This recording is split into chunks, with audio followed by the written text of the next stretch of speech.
La parole est à vous. Est-ce que vous avez des questions, des commentaires suite à ces 3 interventions? Je voulais savoir si vous aviez une idée du volume de la jurisprudence sur des affaires où des personnes âgées se font gruger. Parce que moi, j'ai en mémoire des affaires de type viager, immobilier, succession, etc. Mais globalement, quel est, par exemple, en droit commercial, est-ce qu'il y a une jurisprudence importante sur ces questions-là? Sur quoi, pardon? Sur des personnes âgées qui se font gruger par des commerçants de nature variable. Voilà. Justement, je suis en train de préparer un colloque sur l'abus de faiblesse que je vais donner pour les avocats seniors dans un mois. Mais effectivement, il y a déjà des cas comme je dis, d'entreprises qui ont grugé et des entreprises qui sont condamnées.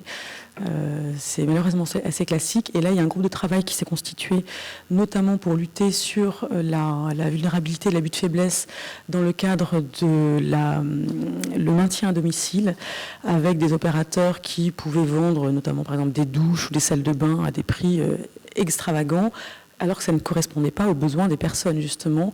Donc il y a déjà eu des articles l'été dernier qui ont épinglé quelques opérateurs. Et là, pour tout vous dire, je suis partie d'un groupe de travail. On va commencer prochainement à travailler avec justement l'INC Consommation pour voir un petit peu ce panorama quelque part du marché existant. Il y a également, vous l'avez certainement vu passer, une action sur le démarchage à domicile téléphonique, qui est quand même une plaie monumentale pour tous les seniors. Ça crée en plus de l'isolement, puisque les seniors ne veulent même plus répondre au téléphone, tant ils ont peur à chaque fois de tomber sur des publicités. Donc il y a ça. La semaine dernière, j'ai encore vu dans mon propre immeuble des démarcheurs, alors qu'il y a un énorme panneau démarchage interdit, alors c'était pour déboucher les cheminées, sachant que les cheminées ne marchent plus depuis les années 70. Donc je l'ai raccompagné, j'ai prévenu et la gardienne, etc. Enfin, c'est au quotidien, il faut faire attention. Faites attention également à un cas qui m'était remonté, pareil, alors c'est affreux, mais c'est de services à domicile d'aide ménagère, pourtant avec des enseignes qui sont connues. C'est pas de la faute des enseignes, mais c'est qu'il y a des réseaux qui se mettent dedans, qui emploient du coup des salariés ou des prestataires qui semblent absolument parfaits. Pardon, mais s'ils sont absolument parfaits, qui vont aller chercher dans tous les coins des placards, etc., il y a un risque que ça ne soit pas pour regarder un peu ce qui s'y cache. Donc il faut vraiment être vigilant tout le temps. Voilà. Et il y a eu aussi, juste pour finir, en 2012-2013, la DGCCRF qui a fait des contrôles dans le secteur de la silver economy, notamment pour les pratiques abusives dans l'hébergement. Vous pouvez retrouver dans les rapports, et d'ailleurs ça faisait partie des missions prioritaires pour les entreprises du secteur, en disant attention, il y a une surveillance, et à mon avis ça va revenir dans les prochains mois. Oui, bonjour. J'ai eu un petit décrochage post-Prandtl, alors peut-être que vous en avez parlé, mais qu'en est-il du concept ou de la clause du consentement sur lequel s'appuient beaucoup d'opérateurs pour... Alors le consentement, c'est un grand sujet qui est en fait extrêmement vaste. On le retrouve dans tout ce qui est captation des données personnelles et la problématique du consentement avec l'évolution de l'âge et des troubles cognitifs notamment. Donc effectivement, là, il y a un vrai sujet. D'ailleurs, avec Fabrice, nous avons été reçus par la CNIL, l'organisme qui supervise toute la régulation de l'informatique et des libertés, pour savoir comment est-ce qu'on fait pour recueillir le consentement des personnes à tous les âges de la vie, mais notamment lorsqu'ils présentent des troubles éventuels. Donc là, il y a un travail à faire, pareil, du sur-mesure quelque part au-delà de Canva type, avec des informations qui soient très claires et très simplifiées pour bien porter à la connaissance les informations qui doivent être légalement rappelées. Et si jamais il y a un doute, eh bien, aller vers ce qu'on appelle l'assentiment, c'est-à-dire si vraiment la personne n'est plus en mesure de donner son consentement, voir en fonction de ses capacités, si elle comprend néanmoins ce qu'on lui dit, peut-être qu'elle ne peut pas le verbaliser, mais qu'elle va, par son attitude, montrer qu'elle est d'accord avec une solution. Et ça, on le retrouve par exemple avec les bracelets de géolocalisation. Si une personne n'est pas d'accord, notamment les personnes atteintes d'Alzheimer, elles vont avoir tendance à vouloir s'arracher le dispositif au risque de se blesser, voire pire. Et là, ça montre manifestement un désaccord sur la solution. Mais donc, c'est vrai qu'il y a tout un travail qui est compliqué et qui nécessite donc une approche collective et coordonnée, pluridisciplinaire, avec des professionnels, avec un entourage pour s'assurer. Et pour les entreprises, eh bien, ça se travaille en fonction de l'âge et de la cible pour faire des documents sur mesure.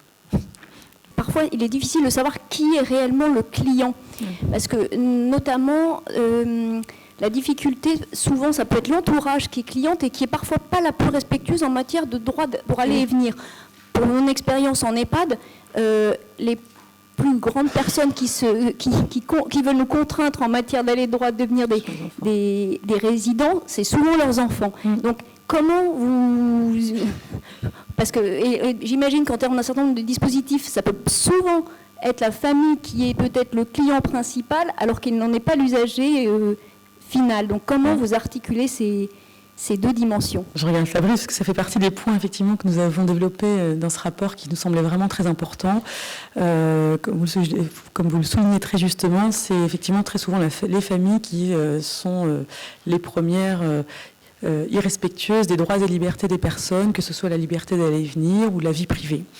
Et donc, c'est vrai qu'on nous a d'ailleurs demandé de réfléchir sur l'installation, par exemple, de caméras de surveillance dans les chambres d'EHPAD, comme ça a été autorisé au Canada et comme ça pourrait sembler comme la bonne solution pour permettre de vérifier que la personne va bien, et ce qui n'est pas le cas. Et c'est aussi souvent l'argument qu'ils indiquent, c'est pour son bien. Voilà. Sauf que en fait, c'est pas forcément pour son bien, c'est pour leur bien, ou en tout cas leur sécurisation quelque part. Mais effectivement, c'est toute la démarche que nous proposons, d'avoir une vision qui soit toujours centrée sur les besoins de la personne et sur son souhait. Si la personne ne veut pas, alors on ne doit pas lui imposer pour faire plaisir à la petite fille qui peut violer les droits des personnes. Et je crois qu'il y a un gros travail de sensibilisation aussi des familles. Moi, je suis intervenue dans plusieurs comités d'éthique dans les EHPAD, et c'est vrai que c'était assez stupéfiant parce que c'était les personnes qui voulaient imposer ces solutions parfois liberticides au mépris des droits des personnes, ou alors qui voulaient au contraire... moi, j'ai eu un cas où c'est une femme qui a été à deux doigts de faire un procès à un EHPAD, qui refusait le maintien de son père dans l'établissement parce qu'il ne voulait pas y aller.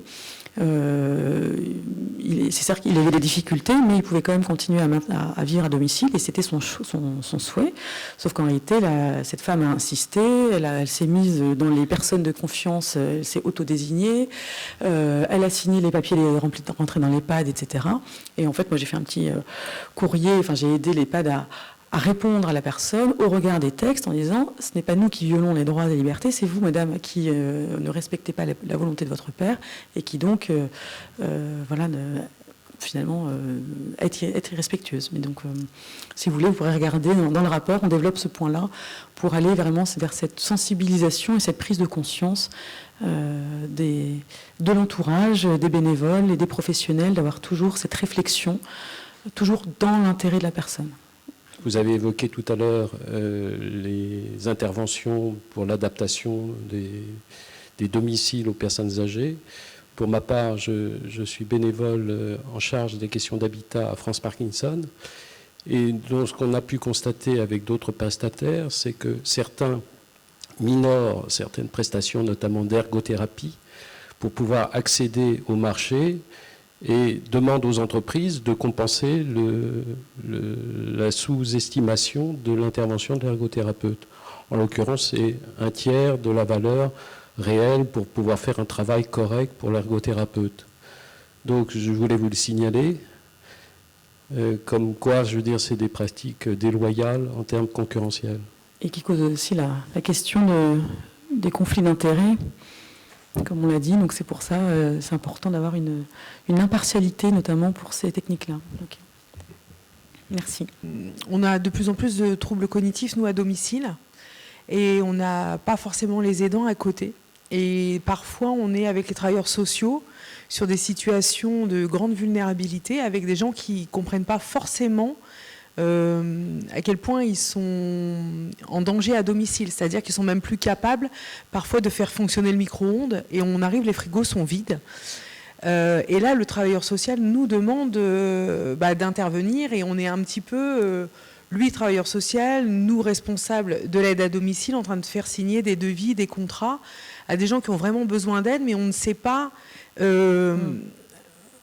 On est vraiment autour de la limite, et le temps que les certificats médicaux soient faits, qu'ils soient mis sous sauvegarde de justice, qu'il y ait les mises de tutelle, on est là en train de gérer dans un flou artistique, j'ai envie de dire, avec et on va au-delà de nos missions quelque part. Du coup, est-ce que les pouvoirs publics quelqu'un s'intéresse un petit peu à tout ça? Oui, alors là, vous touchez aussi un point très important que nous évoquons dans ce rapport, ce qui s'appelle la zone grise. La zone grise, c'est cette fameuse période où la personne n'est pas encore sous protection juridique ou familiale, donc elle n'a pas de représentant ou de personne pour l'assister de manière officielle. Néanmoins, vous, en tant que professionnel, vous vous rendez compte que ça ne va plus forcément très bien, et là, ça vous interroge sur le plan éthique. Est-ce que je peux ou pas? Qu'est-ce que je dois faire? Donc là, justement, nous proposons de réfléchir à ces sujets-là, et que le législateur s'en empare dans la future loi autonomie. Dans l'attente, moi, ce que je recommande, c'est la prudence. Et la prudence, pour moi, c'est justement peut-être de donner des documents d'information qui soient vraiment extrêmement clairs et compréhensibles, pour qu'en cas de difficulté, vous puissiez démontrer que vous avez fait votre maximum en vous disant je vois bien qu'il y a une difficulté, eh bien j'ai adapté par exemple l'information sur le service, sur les prix, etc. J'en sais rien, je l'ai fait de manière avec une police beaucoup plus importante, avec un langage plus facile, et que vous puissiez être en mesure, vous, de démontrer en fait la précaution que vous avez prise à l'égard de cette personne, pour montrer que vous n'avez pas tenté d'abuser de sa faiblesse pour lui rendre un service justement qui ne serait pas adapté. C'est en l'état ce que je ferais à titre de préventif, quelque part, de gestion des risques, en attendant que la personne soit placée sous curatelle ou autre. Peut-être.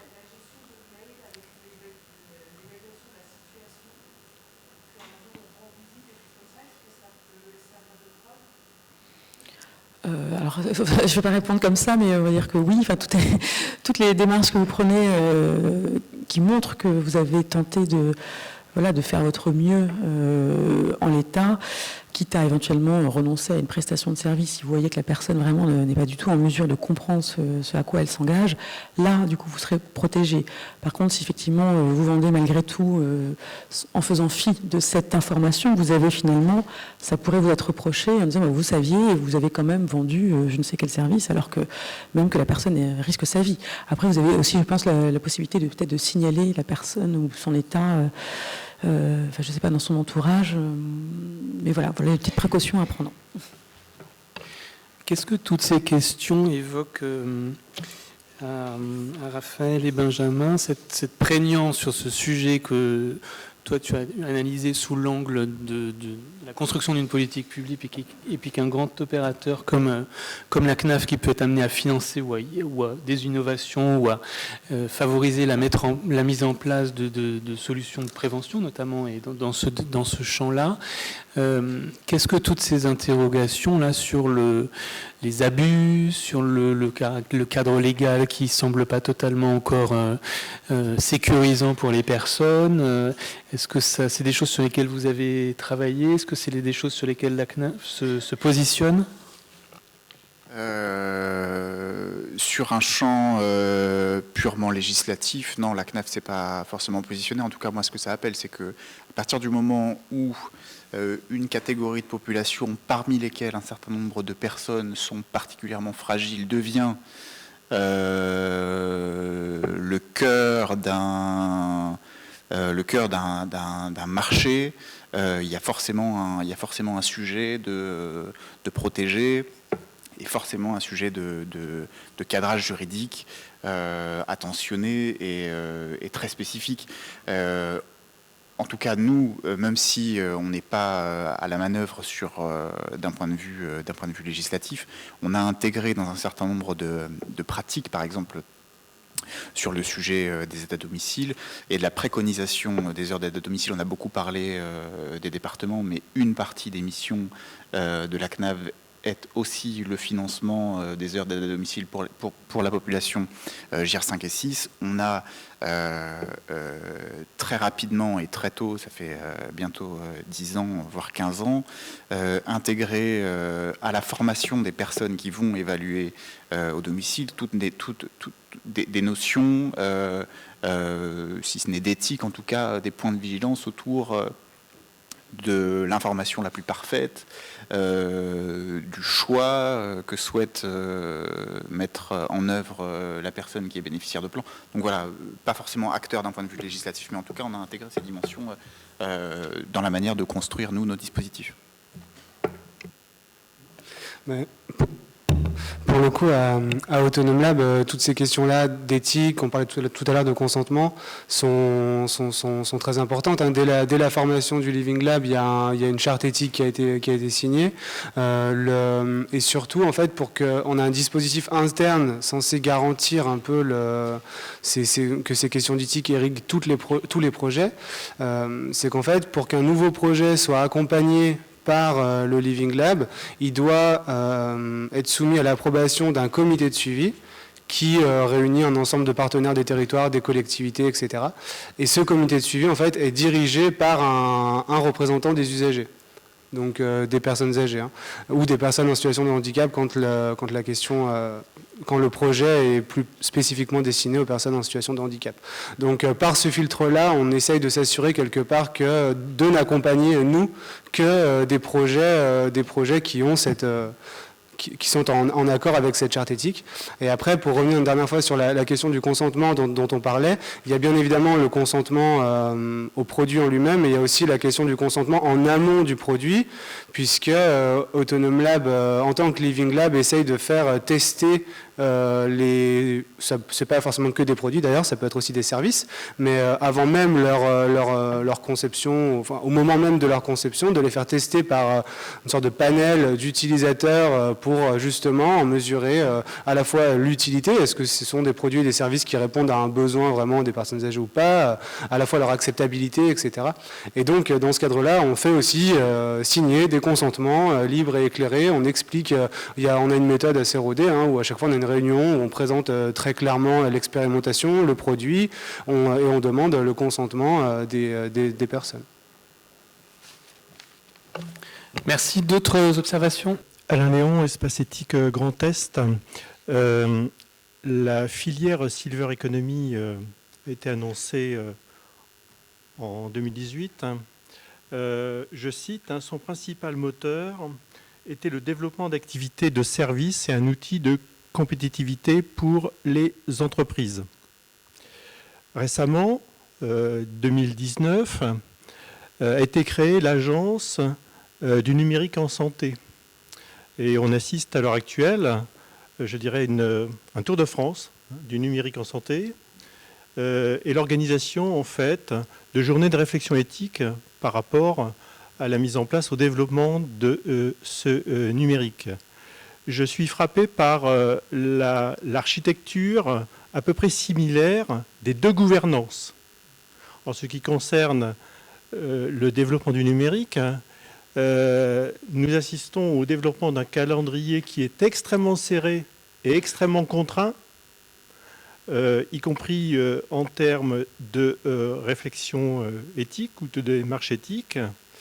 J'ai la sensation que ce qui, je dirais, nous oblige à la réflexion éthique est un peu une sorte de plaquage a posteriori, en fait, sur la réflexion qui a précédé la création de cette agence.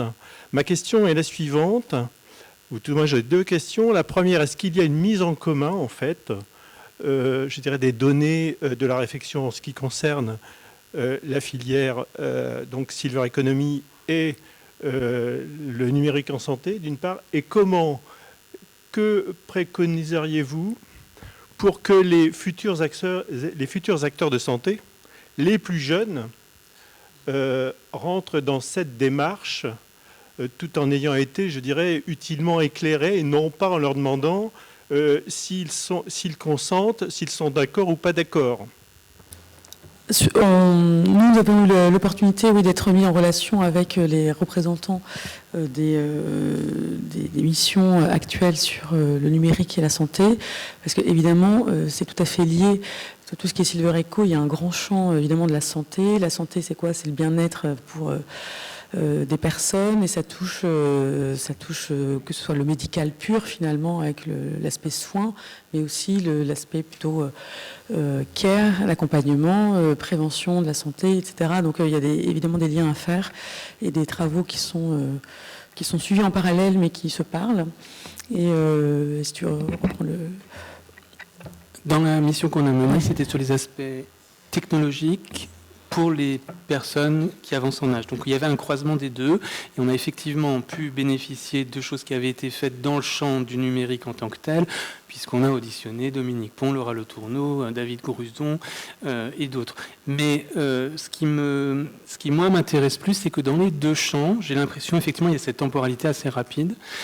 Mais dans les deux champs, on a le sentiment ou que la technologie ou que l'économie entrepreneuriale est une menace pour l'éthique. Bon, c'est pas exactement l'approche que nous on a eue.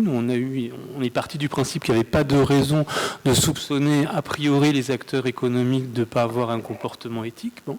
En revanche, là où moi je vois un parallèle entre les deux champs, c'est sur ce que certains Européens appellent l'ethics washing, c'est-à-dire quand une réflexion éthique vient se substituer à une régulation juridique et donc et apparaît comme une espèce de cadre un peu flou et un peu général qui permet aux acteurs de ne pas se soumettre réellement à un cadre juridique contraignant, éventuellement à des sanctions et de réelles obligations. Et donc là, il y a un jeu, c'est-à-dire que nous, en tant que menant une réflexion éthique, je crois qu'on a un besoin d'être très prudent sur le fait que ça ne suppose pas, c'est pour ça que l'alliance du droit et de l'éthique là sur cette question était importante, c'est que il y a des sujets qui appellent quand même aussi une régulation juridique et qui n'est pas du même ordre et qui est importante, sinon on légitime abusivement un certain nombre de pratiques. Sébastien ? Une question pour le premier intervenant notamment. Dans la définition que vous avez faite de la silver economy, vous définissiez une différence entre le grand âge et puis finalement l'âge de la retraite, enfin, si je me souviens bien, je ne sais plus exactement les termes employés. Et moi, j'aurais fait d'autres distinctions, par exemple, et justement, c'est pour savoir ce que vous en pensez et savoir si c'est formalisé quelque part comme ça, entre le bien-être et le thérapeutique, ce qui peut être prescrit par un médecin et ce qui ne l'est pas, et le contexte d'utilisation également. Est-ce que c'est un contexte d'utilisation au domicile ou dans un EHPAD ou dans des établissements spécialisés ?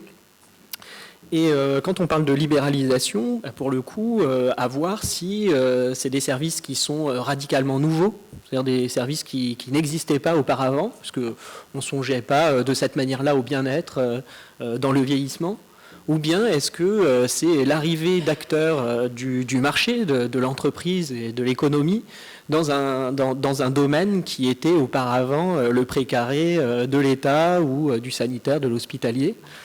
Donc ça, c'est une deuxième question.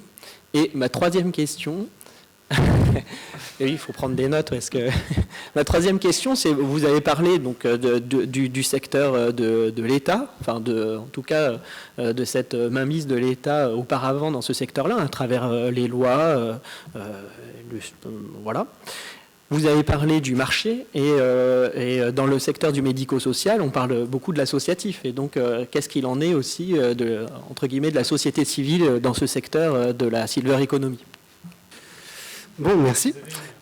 Non, je vais essayer de répondre rapidement, si possible, aux trois questions. Donc, sur la question de la distinction, dans un premier temps, entre marché du grand âge, marché des seniors, c'est pas la mienne, hein, qu'on soit clair, justement. Je citais un article de géographie qui reprenait cette distinction-là et qui finalement est issu, oui, des milieux économiques, donc pas vraiment de la recherche. Hein, donc, moi, j'utilise pas vraiment voilà, c'est des analyses de marché. Donc, effectivement, à partir de là, on peut les segmenter selon ce critère-là, mais également selon d'autres. Quand je parlais de libéralisation, effectivement, alors là je parlais des acteurs du marché qui prennent une importance prégnante dans des activités qui effectivement existaient par avant. Je prends, que ce soit l'intervention à domicile en faveur d'une personne âgée peut se faire dans un cadre familial, peut se faire dans le cadre de l'État, peut se faire dans un cadre effectivement associatif ou peut se faire dans un cadre où c'est géré par une entreprise marchande. Donc la libéralisation, quand je parle de libéralisation par exemple de l'aide à domicile, je parle de la montée en puissance d'acteurs, d'entreprises marchandes dans ce secteur-là. Ça ne veut pas dire qu'il n'y avait pas aucune intervention auprès des personnes âgées à domicile avant ça. Voilà. Et après, pour la question de l'associatif, justement, dans le cadre comme j'ai une définition en tant que contenu de politique publique, c'est vrai que je n'ai pas spécifiquement j'ai pas parlé spécifiquement des associations, mais j'essaye d'analyser ça comme une sorte de synergie entre la puissance publique. Je parle d'organisation parapublique, donc c'est peut-être plus dans cet endroit-là qu'on peut mettre les associations et d'acteurs privés. Donc même si juridiquement une association c'est me semble-t-il plus du droit privé pour le coup, mais quand on dit là acteur public, acteur privé, j'insiste plus sur le côté marchand non marchand que sur vraiment le régime juridique. Donc parapublic, j'inclus les associations. Oui. Une dernière question, dernier commentaire. Allez-y, monsieur. Oui, c'est pas une question, c'est juste une observation. En santé mentale, il y a déjà une interdiction du CGLPL sur les caméras dans les chambres. Contrôle général des lieux privatifs de liberté. Donc j'ai du mal à imaginer qu'on puisse autoriser en gériatrie ce qu'on n'autorise pas en santé mentale, puisque je vous rappelle qu'en gériatrie, la liberté, un résident qui est dans un EHPAD a une liberté d'aller devenir complète, c'est comme son domicile. Donc même si les EHPAD sont un secteur qui est peu contrôlé sur les libertés publiques, je suis d'accord avec ce point de vue, j'ai du mal à imaginer qu'on puisse autoriser en gériatrie quelque chose qui est déjà interdit en santé mentale. En tout cas, le débat a été posé très clairement. Des caméras dans les chambres des EHPAD. À des fins de surveillance, pas à des fins. Il en existe au Texas depuis le début des années 2000. Oui. 24 États américains avaient été partis pour faire la même chose. Finalement, il n'y en a que 4 qui l'ont fait. À la grande surprise de tout le monde, en 2018, le Québec, dans une loi sur la maltraitance, a autorisé les familles à poser dans les chambres des résidents des caméras comme moyen de prévention contre la maltraitance. Et la question est posée aux acteurs français, puisque dans les auditions qu'on a conduites pour le rapport, plusieurs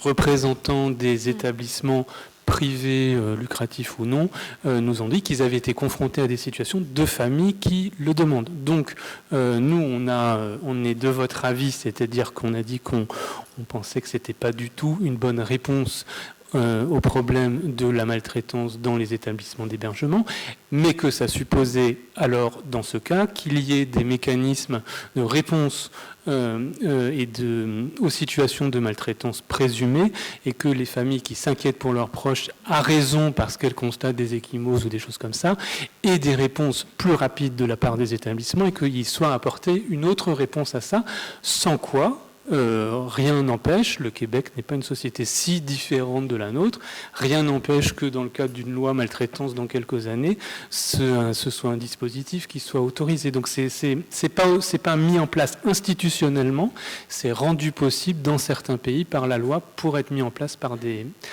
acteurs privés qui payent, qui prennent en charge l'installation, les frais d'entretien, le visionnage des images, etc. Je vous propose qu'on arrête cette session. Merci à Solène, Benjamin, Raphaël. Merci à vous.